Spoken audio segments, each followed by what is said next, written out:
Bernie Sanders signs the Democratic Party loyalty pledge for the 2020 run. For those of you that don't know, the Democratic Party loyalty pledge, it includes you have to sign a student loan agreement in your own blood, and then you get baptized in a fountain of fracking fluid. Then you have to say Wall Street, Wall Street, Wall Street into a mirror 3 times, at which point a donor appears and hands you money and then goes shh, and then disappears into a cloud of bats.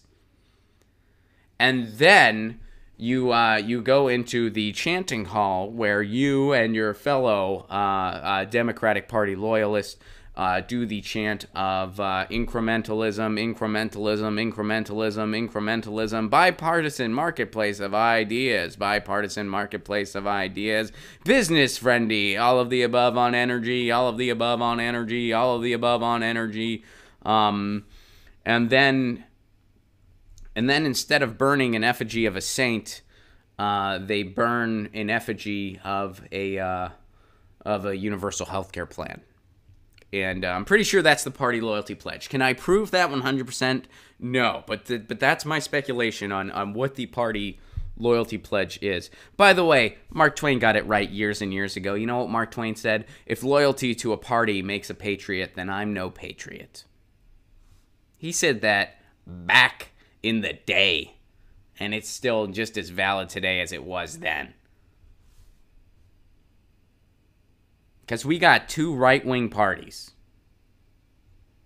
You know, I've always felt like I wasn't really represented on the ballot, but today, now more than ever. And if you are a progressive person, your views are not on the ballot. They just aren't. Overall, they just aren't. All right, so here's this stupid loyalty pledge that Bernie Sanders had to sign.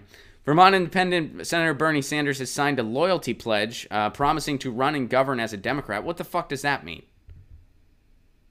If he wins the presidency in 2020, and new requirements for candidates that largely grew out of his own 2016 campaign. The pledge Sanders signed was given to all active Democratic presidential campaigns last week. It affirms to the DNC chairman that they are a Democrat, are a member of the Democratic Party, will accept the Democratic nomination, and will run and serve as a member of the Democratic Party. And it was delivered to all of them by a raven. By a raven that was sponsored by Payday Lending. Had an ad for Payday as it flew in. It was like, bah, bah, bah, just dropped it. Here's your loyalty party pledge.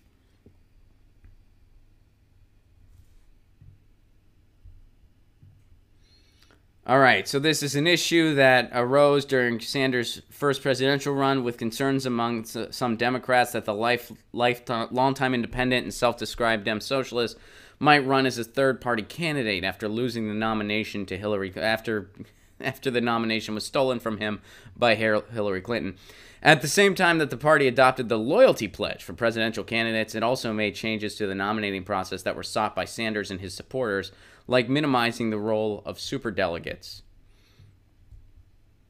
You know, an organization that doesn't guarantee you anything, has vague outlines of what they stand for, but then demands your loyalty? You know what that sounds like? That sounds like a fucking cult. That doesn't sound like a political party. That sounds like a cult. Vague on what they stand for, doesn't offer you much, doesn't have a platform.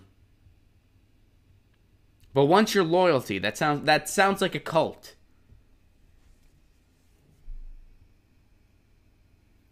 This is so stupid.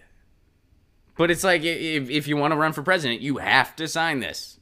You have to sign this stupid thing.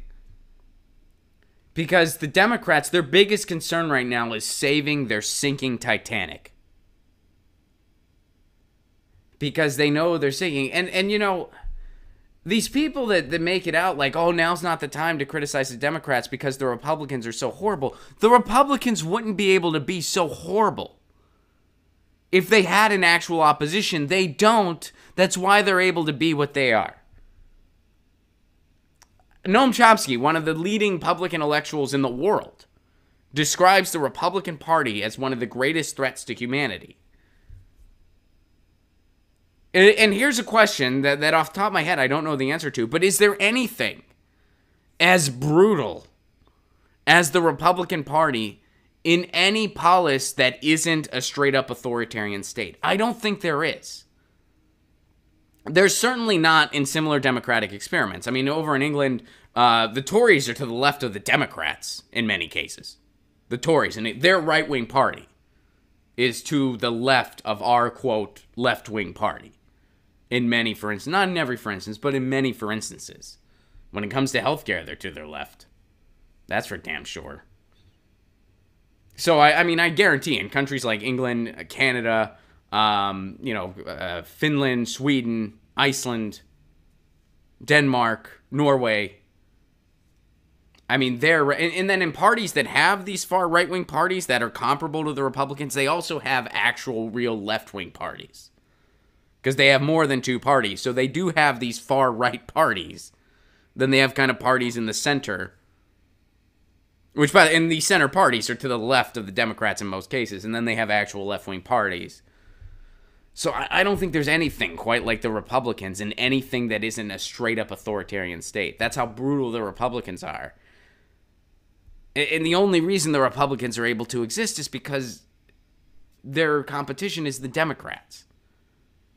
So you're choosing between brutal and useless. And with enough propaganda, people can fall for brutal. So anyway, they're making people sign this dumb pledge in an attempt to save their sinking ship.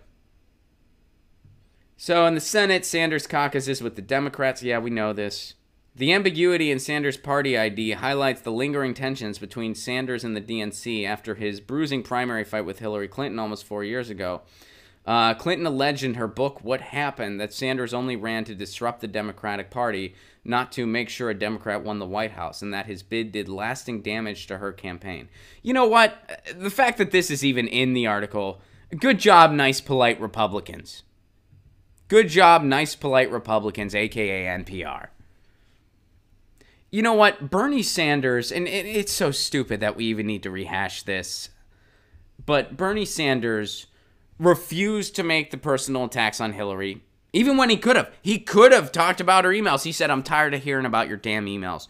He kept it focused on policy, and he called her out on things about policy. That's what's supposed to happen in a primary. That's what a primary's for. And you know how Bernie Sanders called out Hillary Clinton on policy? He told the truth. So if Bernie Sanders did lasting damage to Hillary Clinton, so did Google. Because all the information about her is available on the internet. And so did Hillary Clinton. By making shitty decisions time and time again. By getting Iraq wrong. By getting Wall Street wrong. By caving when it came to healthcare and reversing her tune.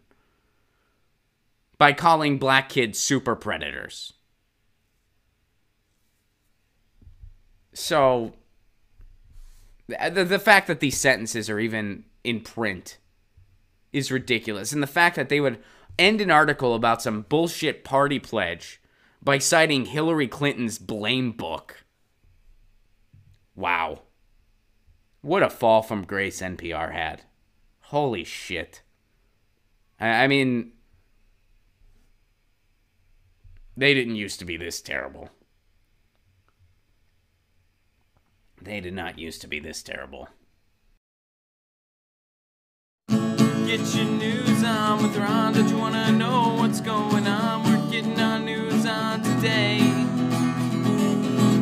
Get your news on with Ron. Don't you want to know what's going on? We're getting our news on today. Yeah, yeah, yeah. You can tweet me an article at Ron Placone. We'll go through it together and make it our own. Get your